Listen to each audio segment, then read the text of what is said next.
Portanto, continuando, frente aos tipos de coberturas, temos aí outros produtos a ser utilizados, principalmente como a papaina, que ela pode ser em pó, pode ser em pomada, pode ser em gel. Elas podem ser encontradas na concentração de 1 até 10%, dependendo da concentração que você queira que ela agrida, digamos assim, ainda mais o tecido.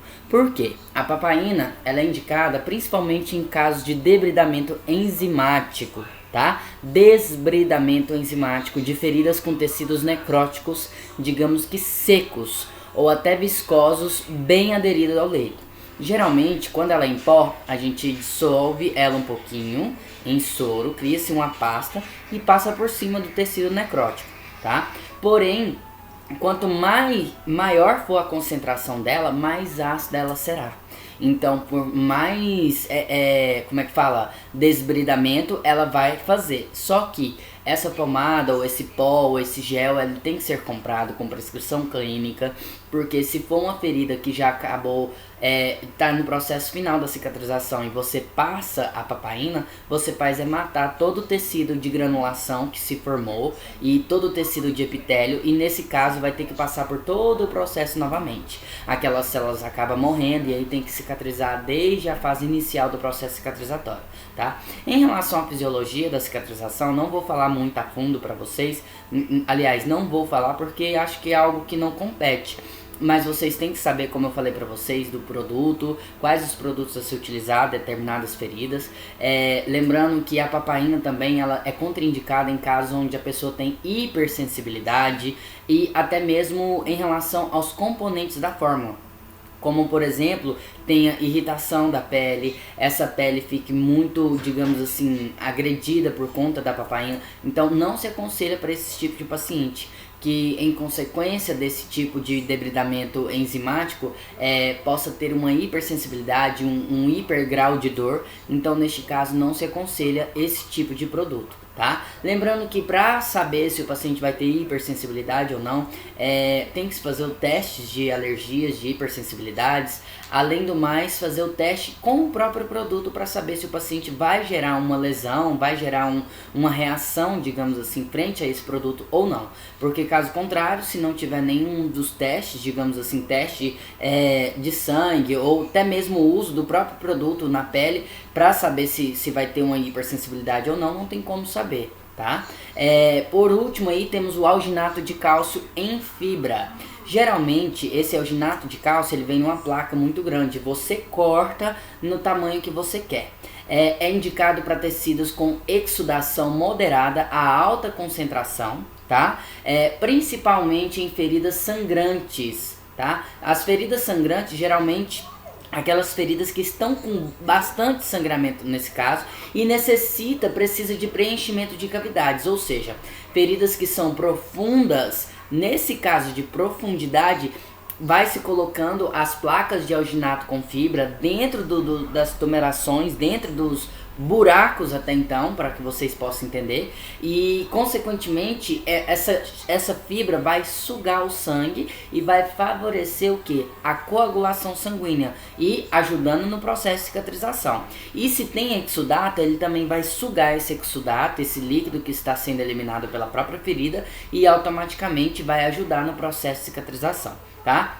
Ele é contraindicado para feridas que tenha necrose, ou feridas secas, digamos assim, feridas com baixa exudação e feridas que têm exposição óssea e de tendão, tá? Porque os ossos e tendões, minha gente, ele necessita de uma boa umidade para que cresça um tecido ali, um tecido de granulação e consequentemente revista toda a estrutura óssea e todo o tecido de tendão. Então, por esse motivo, não se aconselha utilizar esses tipos de produtos em feridas que tenham tumorações com exposição óssea e exposição tendíneas. Ok? Por último aí, temos o que mais conhecemos como o polvidine tópico e o álcool 70.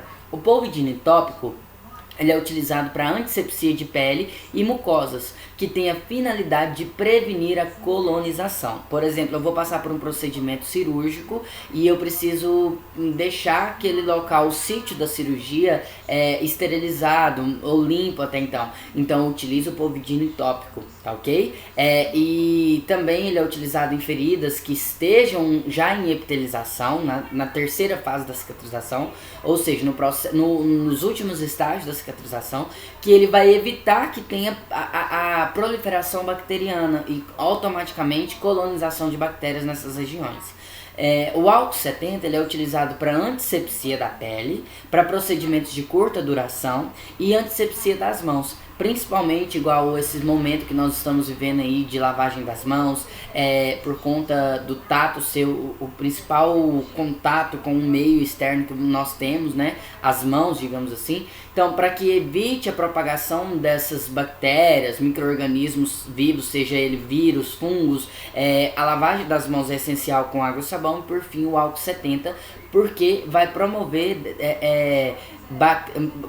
vai ser um agente bactericida e bacteriostático em determinados tipos de micro-organismos, consequentemente matando e não deixando que tenha proliferação de micro-organismos nas mãos. Tá? Por esse motivo se utiliza o álcool 70 também.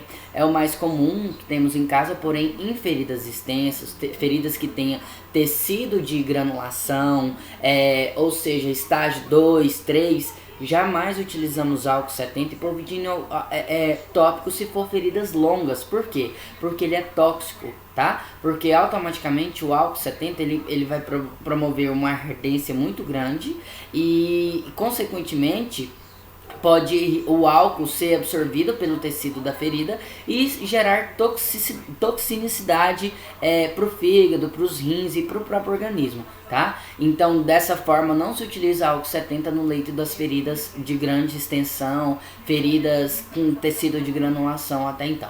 Ok? Até então, terminamos as nossas aulas de curativo, as formas.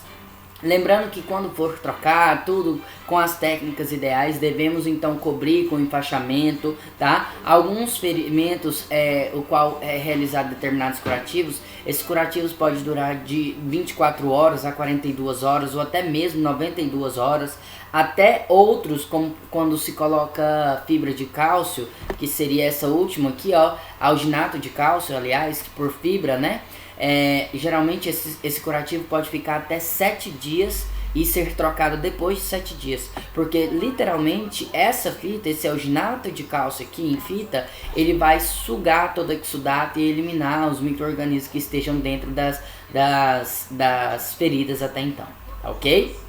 No mais, espero que tenha servido de garantia em relação a conhecimento. Qualquer dúvida estarei aqui para solucioná-las. E vamos continuar nossa aula, que a próxima aula é em relação a fraturas, tipos de fraturas e as formas de fazer mobilizações. Tá ok? Então um grande abraço e siga aí e continua na próxima aula.